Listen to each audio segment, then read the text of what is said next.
You ask Tiger to solve. This deals with linear equations with one unknown. The final result is r equals 90. Let's solve it step by step. Group all constants on the right side of the equation. Subtract 20 from both sides. Simplify the arithmetic.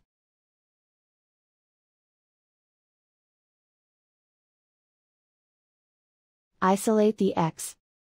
Divide both sides by 2. Simplify the fraction. Find the greatest common factor of the numerator and denominator.